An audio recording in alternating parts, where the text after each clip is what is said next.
नमस्कार. मी पुष्पलता जगताप आणि तुमचं माझ्या यूट्यूब चॅनलमध्ये खूप खूप स्वागत आहे. आजचा व्हिडिओ थोडा वेगळा आहे. आज आपण बोलणार आहोत नात्यांबद्दल. आणि नातं ते की जे 30-35 वर्ष एकत्र राहून जेव्हा त्या नात्यात कोरडेपणा येतो त्या नात्यांबद्दल. जेव्हा 50 नंतर वागण्यात बोलण्यात येणारा एक जो वृक्षपणा असतो त्याबद्दल आपण आज बोलणार आहोत. तर काय येतो तो वृक्षपणा? असं म्हणतात की लोणचं जर वर्षानुवर्ष हे राहिलं मुरलं तर त्याची चव अजून स्वादिष्ट बनते. परंतु नात्यात का बरं नाही व्हावं तसं, नाही का? नातंही तर 40 वर्ष 30 वर्ष 25 वर्ष एकत्र राहतो आणि त्यानंतर त्या नात्याला एक प्रकारचा वेगळा स्वाद आला पाहिजे, एक प्रकारची त्या नात्यात वेगळेपणा असलं पाहिजे. पण तो कुठे तरडी बदलतो आणि त्याला एक प्रकारचा कोरडेपणा येतो. तर त्याचं कारण काय ते आपण पाहू. तर बघा, 50 नंतर बऱ्याच स्त्री असो पुरुष असो सगळ्यांच्या दोघांच्याही हार्मोन्समध्ये बदल होत असतात. आणि हार्मोन्समध्ये बदल म्हणजेच जलतत्वाची कमी. हार्मोन्स बदल हे जलतत्वाशी संबंधित आहे आणि जलतत्व म्हणजेच कोरडेपणा. जलतत्व कमी होणे म्हणजेच शरीरात सगळ्याच बाबतीत कोरडेपणा येणे. जसं बघा तुम्ही की त्वचा कोरडी पडते. जशी तुमची तरुणपणी त्वचा होती तशी राहत नाही, तिला एक कोरडेपणा जाणवायला लागतो. किंवा तुमच्या चेहऱ्यावर सुरकुत्या यायला लागतात. त्याचं कारणसुद्धा तेच आहे.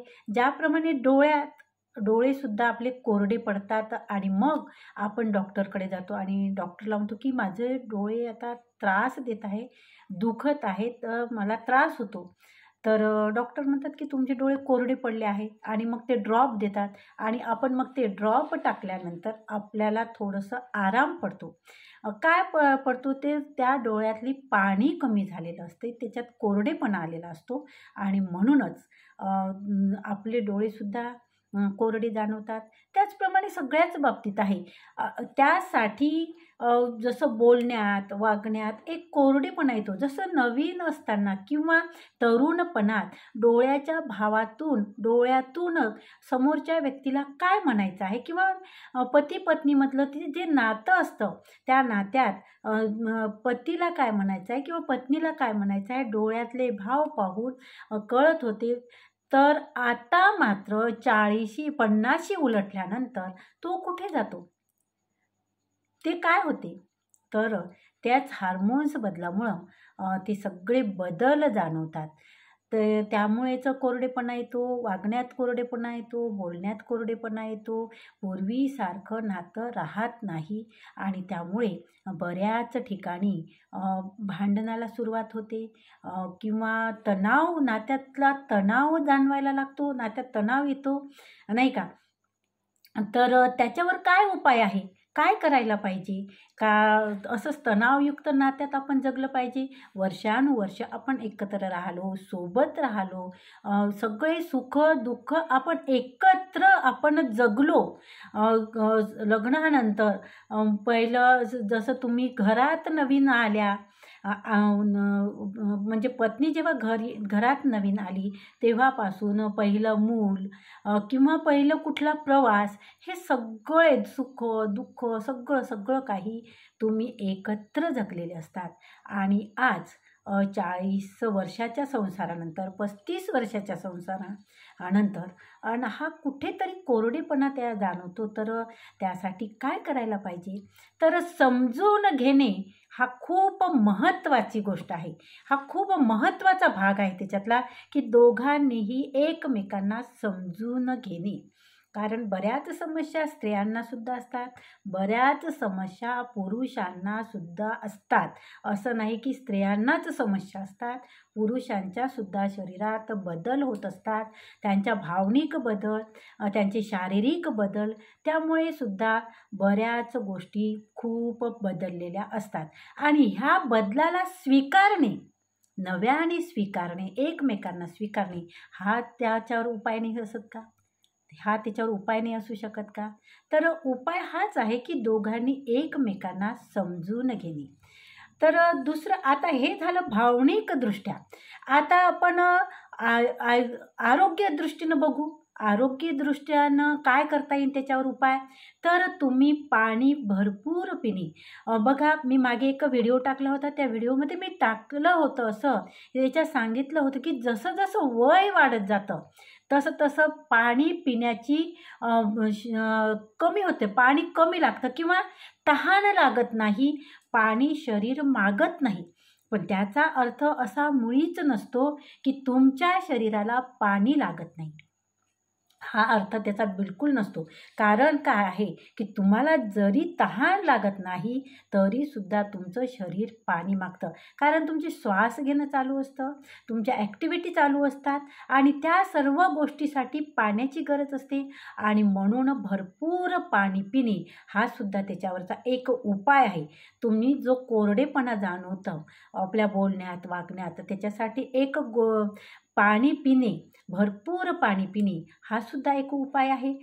दुसरी गोष्ट म्हणजे बाजारात बरेच असे फळं आहे, जे रसयुक्त फळं आहे.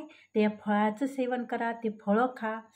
त्या तुमच्या शारीरिक दृष्टीने सुद्धा ते फळं तुमच्यासाठी उपयोगी आहेत. कारण तुम्हाला आता लगेच याची गरज असते की जे फळामुळं काय होईल की लगेच त्याचा परिणाम ते दाखवतील.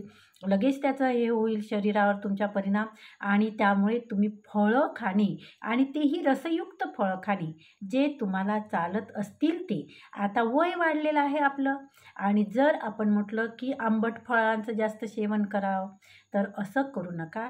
जे फळ तुमच्या शरीरासाठी तुम्हाला चालतात त्या फळाचं सेवन करा, रसयुक्त फळांचं सेवन करा. आता तिसरी गोष्ट म्हणजे काय आहे तर बघा, ही करंगळी. आता करंगळी दाखवल्यानंतर तुम्हाला शाळेची आठवण आली ना? नक्कीच. कारण आपल्याला बाहेर जायचं असलं किंवा बाथरूमला जायचं असलं तर आपण टीचरला किंवा आपल्या सरांना हे दाखवायचो की मला जायचं आहे, मला खूप जोरात आली, मला जायचं आहे. आणि हा एक संकेत, तुम्ही तोंडाने काही बोलले नाही तरीसुद्धा फक्त उभं राहून तुम्ही जेव्हा बोट दाखवलं त्याच्यावरून शिक्षकांना लक्षात यायचं की याला कुठे जायचं आहे, याला बाहेर जायचं आहे, याला बाथरूमला जायचं आहे. तर ही जी आहे करंगळी, ही जलतत्वाची करंगळी आहे आणि यासाठी थोडा छोटासा व्यायाम करावा असा की ह्याला असं पॉईंटला दाबून थोडा वेळ असं जर बसले तुम्ही कधीही असं कधीही वेळ, परफेक्ट वेळ नाही. तुम्ही टी व्ही पाहत आहे, तुम्ही बसलेले आहात किंवा तुम्ही आता कोणाशी गप्पा गोष्टी करत आहे, दोघंच मिळून तुम्ही गप्पा गोष्टी करत आहे, तेव्हाही सुद्धा तुम्ही असं केलं तर हा प्रयोग करून पाहाला. बघा प्रयोग करून. तर हे प्रयोग करून बघा. त्यामुळे सुद्धा तुमच्या याच्यात शरीरात थोडासा परिणाम तुम्हाला जाणवेल. जो कोरडेपणा होता तो कोरडेपणा कुठेतरी कमी झाल्यासारखं जाणवेल. तुम्ही याच्यासाठी प्रयोग म्हणून एक करून बघा.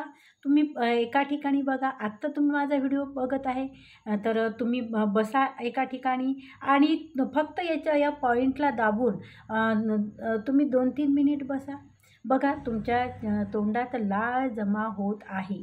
म्हणजे तुम्हाला जी तहान लागण्याची जी आहे तर ती प्रक्रिया जलतत्व असल्यामुळे तुम्हाला ती तहान कमी होऊ शकते तुमची. तुम्ही समजा कुठे प्रवासात आहे, त्या ठिकाणी तुम्हाला पाणी मिळत नाही आहे, अशा ठिकाणी रेल्वेत आहात तुम्ही, पाण्याची बॉटल विकत घ्यायला वेळ लागतो, तेव्हासुद्धा तुम्ही हा छोटासा एक प्रयोग करून बघा. बघायला काय हरकत आहे? आपल्याला काही इथे कुठे याच्यासाठी काही मोठं करायचं काम नाही, काही नाही. फक्त ह्या करंगळीला आणि ह्या अंगठ्याला तुम्ही फक्त दाबून धरून पॉईंटला दाबून तुम्ही थोडा वेळ बसा. बघा बदल दिसेल. हे झालं आपलं आयुर्वेदिक दृष्ट्या आरोग्याच्या दृष्टीने. परंतु सगळ्यात महत्त्वाचं नातं जे असते ते भावनेवर आधारित असतं आणि म्हणून एकमेकांच्या भावना समजून घेणं हे सगळ्यात मोठा त्याच्यावर उपाय आहे. तुम्ही पुरुष असा अथवा स्त्री असा, किंवा पती असा किंवा पत्नी असा, पत्नीच्या भावना पतीनं समजून घेणे आणि पत्नीच्या भावना पतीनं समजून घेणं तेवढंच महत्त्वाचं आहे. दोघांनी एकमेकांच्या भावना समजून घेणं खूप महत्त्वाचं आहे, खूप गरजेचं आहे. आणि त्यामुळे तुमच्या नात्यातला जो तणाव असतो तो तणाव कमी होतो. बघा आपलं वय कसं आहे आता, आपण 50शी पार केलेली आहे आणि राहिलेले जे दिवस आहे ते दिवस आनंदात गेले पाहिजे. नाही की मग त्या गोष्टीसाठी की मला असंच म्हटलं, मला तसंच म्हटलं, मला हे पाहिजे होतं, मला ते पाहिजे होतं. ह्या गोष्टीच्या कुठल्याही गोष्टीची भांडण न करता किंवा तणाव त्या दृष्टीनं तणाव न ठेवता एकमेकांना समजून घेणं खूप महत्त्वाचं ठरतं. या टप्प्यावर जेव्हा आपण 50शी पार केलेली आहे, आपल्याजवळ अनुभवांचा खजिना भरपूर आहे आणि त्यावेळेला आपण एकमेकांना समजून घेऊन पुढील आयुष्याचा टप्पा पूर्ण करणे हे खूप महत्त्वाचं आहे, नाही का? तुम्हाला काय वाटतं? ह्या आत्ता 50शी पार केल्यानंतर आपलं आयुष्य कसं असावं आपल्या जोडीदारासोबतचं? विसरून जायचं सगळं. पतीने सुद्धा विसरून जायचं की काय आहे, कुठल्या गोष्टी आहे. मीपणा आता पतींच्या बाबतीत, पुरुषांच्या बाबतीत ही गोष्ट खूप मोठ्या प्रमाणावर जाणवायला लागते. जाणवते की मीपणा काही कमी होत नाही. मी पुरुष आहे, मी पती आहे, मी नवरा आहे, ही भावना सोडा. तुम्ही फक्त जोडीदार आहात ही भावना ठेवा. बघा, नातं फुलायला काही वेळ लागत नाही. फक्त त्याच्यावर थोडं काम करावं लागतं, थोडं वर्क करावं लागतं. आणि वर्क काय करायचं हो? फक्त एकमेकांना समजून घ्यायचं. तेच तर आहे. तू जेवलीस का? तुला काही त्रास होतो का? किंवा तुम्हाला काही त्रास होते का? तुम्हाला काही आणायचं का? झालं. एवढा संवाद ठेवा, एकमेकांना समजून घ्या आणि पुढचा जे आयुष्याचा टप्पा आहे, तो टप्पा तुम्ही चांगल्या पद्धतीने आयुष्याचा पुढचा टप्पा तुम्ही निश्चितच हे कराल, पार कराल, अशी मला आशा आहे. आणि बघा, तुम्हाला पटलं का? कमेंट करा. तुम्हाला कसा वाटला व्हिडिओ? तर त्याबद्दल कमेंट करा, व्हिडिओला लाईक करा, व्हिडिओ शेअर करा आणि जर तुम्ही चॅनलवर नवीन असाल तर चॅनलला सबस्क्राईब जरूर करा. धन्यवाद. खूप खूप धन्यवाद.